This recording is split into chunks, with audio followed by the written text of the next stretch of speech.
आज की वीडियो शुरू करने से पहले एक सवाल, देश में आखिर चल क्या रहा है?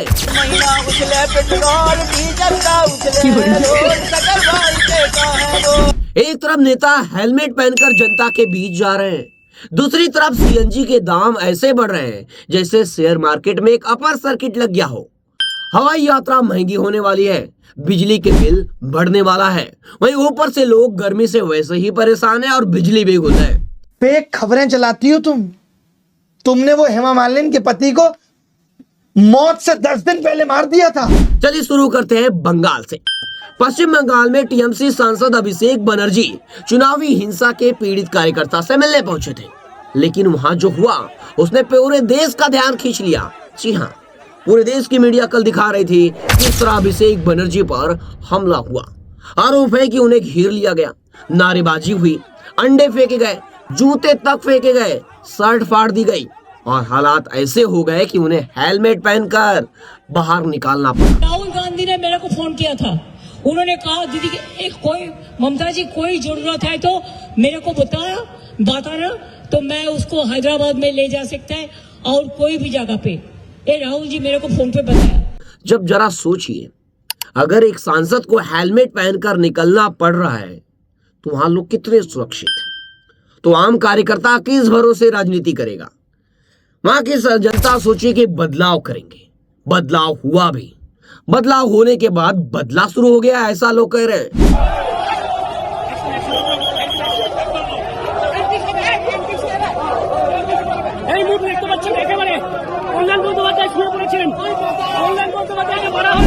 यही लोकतंत्र है या फिर WWE का नया सीजन शुरू हो गया है?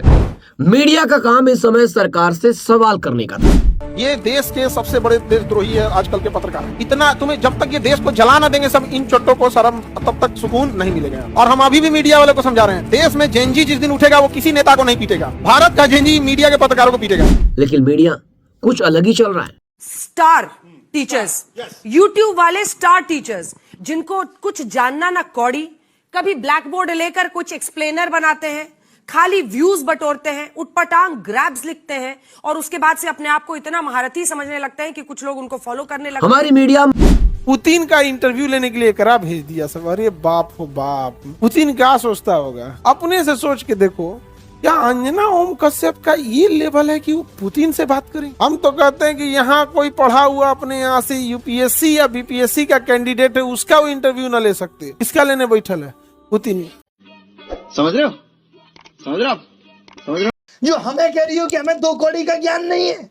यूट्यूब वाले स्टार टीचर्स जिनको कुछ जानना ना कौड़ी, आपको बता दें, राजनीति में मतभेद होना सामान्य बात है, लेकिन अगर हर विरोध का जवाब अंडे, जूते और पत्थरों से दिया जाएगा तो फिर बहस कौन करेगा? और सबसे बड़ा सवाल, अगर वहां सुरक्षा व्यवस्था नहीं थी तो क्यों नहीं थी? ये सबसे बड़ा सवाल। वहीं दोस्तों, राजनीति की लड़ाई अपनी जगह है, आम आदमी की लड़ाई कहीं ज्यादा बड़ी है आज की डेट में, और वो लड़ाई है महंगाई की। क्योंकि मुंबई वालों को 15 दिन में दूसरी बार झटका लगा है। सीएनजी के दाम फिर बढ़ गए हैं, अब कीमत पहुंच गई है 86 रुपए किलो। सुनने में सिर्फ 2 रुपए लगते हैं ना, लेकिन ऑटो वाले भाई को पूछिए, टैक्सी ड्राइवर को पूछिए, और जो उसमें सफर करने वाले हैं और जो डिलीवरी बॉय हैं उनसे पूछिए कि वो 2 रुपए की कीमत क्या है। अंजना जी जैसा तो सवाल पूछिए। कुछ एक्सप्लेनर बनाते हैं, खाली व्यूज बटोरते हैं, उटपटांग ग्रैब्स लिखते हैं और उसके बाद से अपने आप को इतना महारथी समझने लगते हैं कि कुछ लोग उनको फॉलो करने लगते हैं उनके तमाशे की वजह से, और फिर वो जाकर जहां पर जो आता है वो बोलते। आपने तो देख ही लिया तमाशा कौन कर रहा है। इनका तमाशा ही दिखा रहा हूं मैं इतनी देर से। अब सबसे पहले जब ये विद्रोह होगा ना, रिवॉल्यूशन, तो सबसे पहले इनको उखाड़ के फेंकना है। ये लोग जिम्मेदार हैं देश की बर्बादी के लिए और सरकार के मनोबल को बढ़ाने के लिए। वहीं अंजना जी को देखिए, उन्होंने एक ऐसा सवाल पूछ दिया है कि पूरे सोशल मीडिया पर बवाल खड़ा हो गया है। सबसे बड़ा सवाल यह है कि अंजना जी के टारगेट पे था कौन? अब महंगाई की बात करते हैं। 2 रुपए पेट्रोल के दाम बढ़े तो किराया बढ़ जाता है, क्योंकि अब ऑटो यूनियन ने किराया बढ़ाने की मांग कर दी है मुंबई में। मतलब ऑफिस जाना महंगा, घर जाना महंगा, घर आना महंगा, सफर करना महंगा, यानी जीना ही महंगा हो गया है। मीडिया को इस समय सवाल करना चाहिए क्योंकि रुपया गिरता जा रहा है, पेट्रोल डीजल के दाम बढ़ते जा रहे हैं, पेट्रोल डीजल के दाम दुनिया में सस्ते होते जा रहे हैं तो इंडिया में महंगे होते जा रहे हैं क्यों? ये सवाल करने चाहिए। वैसे अगर ऊपर से देखा जाए तो 7 रुपए के इजाफे से कोई बहुत बड़ा फर्क नहीं पड़ता। अब दोस्तों सिर्फ गैस ही नहीं, बिजली भी महंगी हो गई है। उत्तर प्रदेश में फ्यूल सरचार्ज 10% बढ़ा दिया गया है। मतलब 100 रुपए का बिल आता था तो अब 110 रुपए का आएगा। सुनने में छोटा लगता है लेकिन करोड़ों उपभोक्ताओं से यही 10-10 रुपए निकालकर कितना पैसा बनेगा, आप खुद समझदार हैं। देखा आपने लापरवाही का नतीजा है। अब लोग सोशल मीडिया पर कह रहे हैं ये सुविधा शुल्क नहीं, ये महंगाई शुल्क है। वही उत्तर प्रदेश से लोग तो लाइट बिजली गुल से भी परेशान है, कई घंटों तक बिजली नहीं आ रही है। आज देश की जनता ये पूछ रही है कि प्रधानमंत्री ने देश की संसद में आश्वासन दिया था कि 100 दिन में महंगाई को कम करेंगे। अब जरा आसमान की तरफ चलते हैं। देश की सबसे बड़ी एयरलाइंस कंपनियों में से एक इंडिगो, जिस कंपनी को पिछले साल हजारों करोड़ों रुपए का फायदा हुआ, मुनाफा हुआ था, उसे इस बार 2536 करोड़ रुपए का घाटा हुआ है। और इसका मतलब क्या है? क्या कंपनी आपके घर आकर पैसे मांगेगी? नहीं, वो डायरेक्ट आपसे ही वसूलेगी, वो किराया बढ़ा देगी। सोचिए, जब फायदा होता है इन कंपनियों को तो वो किराया कम नहीं करते, अब जब नुकसान होता है तो किराया बढ़ा देते हैं। ये सोचने वाली बात है। और महंगा फ्यूल हुआ, महंगा ऑपरेशन हुआ और उसका बोझ भी किस पर आया? हम पर, आप पर, यानी फिर वही आम आदमी। मतलब अगर आप छुट्टियों में फ्लाइट बुक करने की सोच रहे हैं तो वॉलेट पहले ही रोना शुरू कर दे। अब इतनी बुरी खबरों के बीच एक राहत की खबर सामने आई है कि मानसून जल्द 10 राज्यों में पहुंचने वाला है। लेकिन ये राहत की खबर मानसून पहुंचने की है, लेकिन कई राज्यों में आंधी और तूफान जारी है। राजस्थान में तो रेतीला तूफान आ गया है और आंधी का अलर्ट जारी किया गया है। दिल्ली, यूपी, बिहार, राजस्थान, पंजाब, उत्तराखंड, हिमाचल, ओडिशा, सारे राज्यों में बारिश आने वाली है। और बारिश के साथ एक आफत भी आती है, नेचुरल डिजास्टर। जी हाँ, कई राज्यों में बाढ़ आ जाते हैं। बाढ़ से इंफ्रास्ट्रक्चर पूरा डिस्ट्रॉय हो जाता है, लोगों के पास न खाने को बचता है न रहने को बचता है। उस समय देश के लोग क्या करेंगे? क्योंकि इस समय अभी ऐसे ही महंगाई से परेशान है।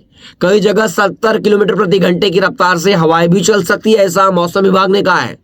उत्तर प्रदेश में तो ब्रिजेस गिर रहे हैं। अब गर्मी से परेशान लोगों को तो राहत मिलेगी, लेकिन मौसम विभाग की चेतावनी को हल्के में मत लीजिए क्योंकि राहत और आफत के बीच सिर्फ तैयारी का फर्क होता है। अब आखिरी खबर जो शायद सबसे ज्यादा डराने वाली है। उत्तर प्रदेश में लॉ एंड ऑर्डर को मेंटेन करने वाली सरकार के ऊपर भी अब कई सवाल खड़े होने लगे हैं, क्योंकि उत्तर प्रदेश में एक करोड़पति होटल कारोबारी के बेटे की गोली मारकर हत्या कर दी गई। गाजीपुर में 4 गोलियां, वो भी दिन दहाड़े। पिता का बयान है कि मैं 1 करोड़ रुपए टैक्स देता हूं फिर भी मेरा परिवार सुरक्षित नहीं है। ये सवाल ये नहीं है कि वो करोड़पति थे या नहीं, सवाल ये है अगर टैक्स देने वाला प्रभावशाली और संसाधनों वाला परिवार भी खुद को सुरक्षित महसूस नहीं कर रहा है तो आम आदमी क्या सोच रहा होगा? सरकार पर एक बड़ा सवाल खड़ा हो गया है।